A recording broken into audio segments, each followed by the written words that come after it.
I want to tell you about my wife and everything because I know you're concerned about Camille.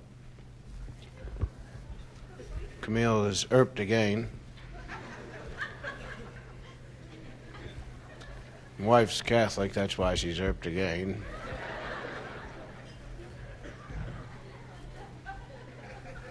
I love her irped, I'll tell you that. It's her fault, really, because she gave me 2 daughters, and I've been asking for sons for the last 6 years we've been married.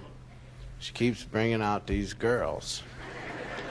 So, just like my old football coach used to say, just keep running that play till you get it right. Yeah.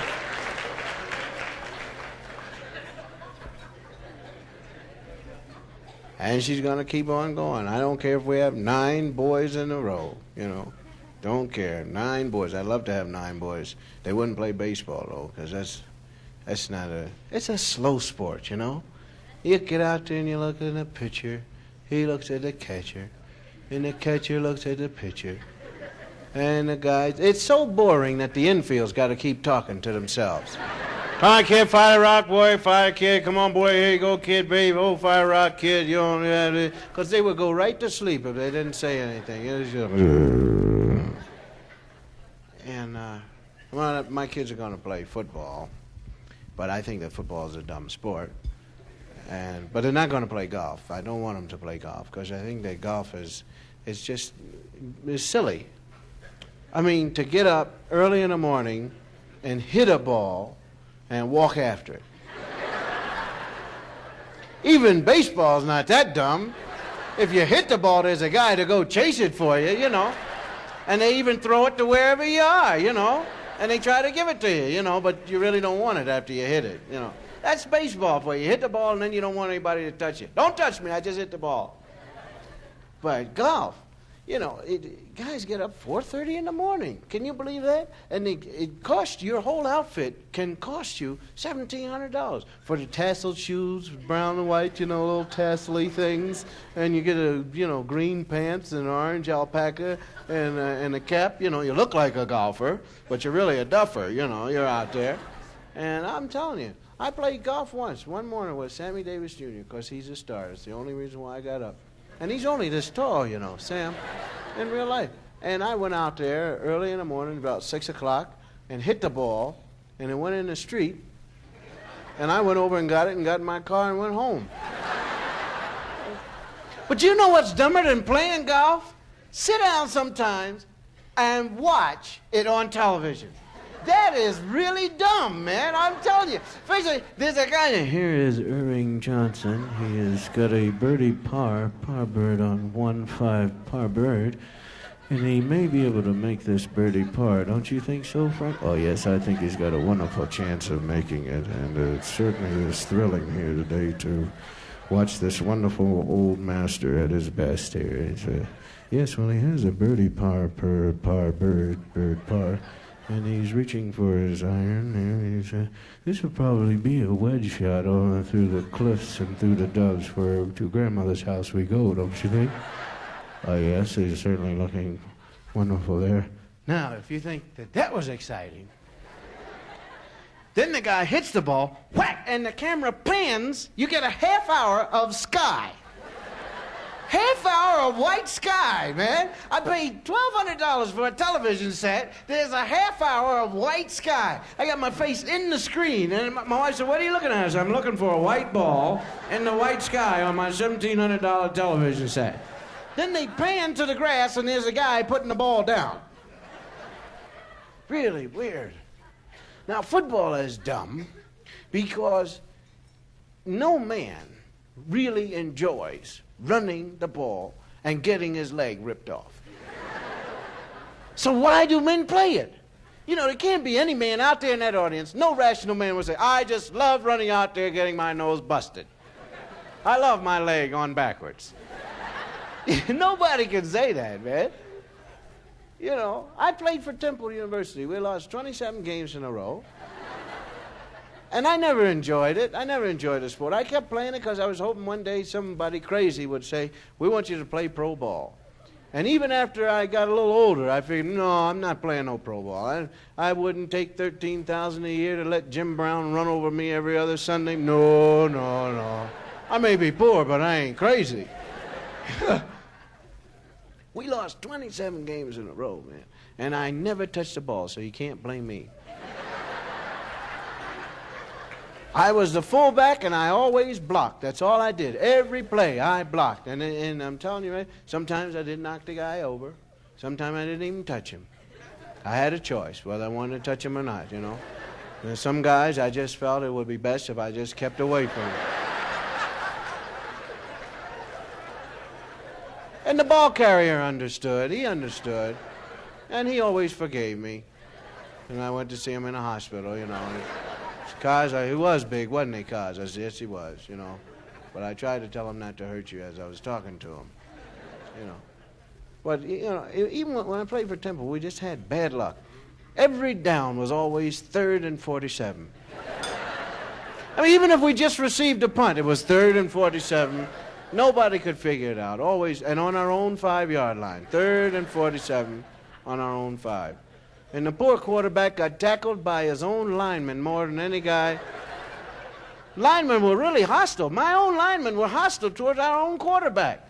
He used to tell them, get out of the way. Come on, they're backing up. They're getting after us. Here, get out of the way. And the poor quarterback's trying to get 3 steps. Couldn't get anything. I remember one time we were playing against Buffalo. It was 3rd and 47. Quarterback says, okay, Cosby, up the middle. I said, why?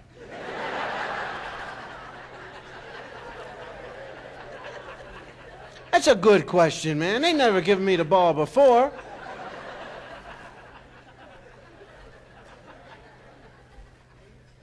Now, if I just gain 3 yards, the people are going to boo me. Because football fans are weird people. Go for it! You can hear them all the time. Go for it! 4th and 99 on your own 1. Go for it! And you go for it. Don't make it. Oh, bombs out there. What are you listening to me for? Now, this play he called, I'm supposed to run off of the guard's tail. The guard is up front for you ladies. And he blocks. He blocks straight ahead, and I cut off of his tail. Whether he blocks this way or whether he blocks this way. I cut off of his tail. So all you have to do is very simple. And the quarterback gives me the ball. I look for the guard, and the guard is pulling.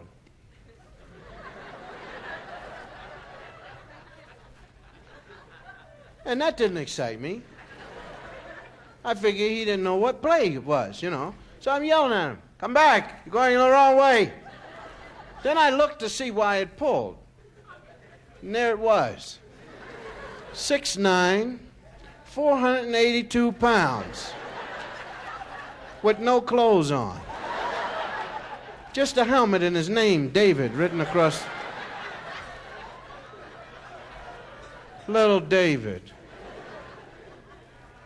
And I looked at this guy, and I started to figure out, and I said, now why does this guy want to hurt me? He doesn't even know me. I've never said anything bad about him. Why does he want to hurt me? And that's just it. He doesn't want to hurt me. He doesn't want it. Well, what does he want? He wants the ball. So I gave it to him.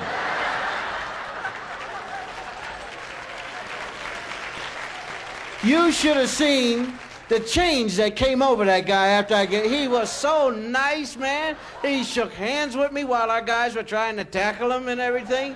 And then he started running, and I blocked for him. He's such a nice guy. Now, a lot of you purists will say, yeah, but the coach must have benched you. Of course the coach benched me. He benched me for life. But I got news for you. That bench don't hurt half as much as what that guy would have done to me. I'm not dumb. Yes, indeed. Football is dumb. I love to watch it.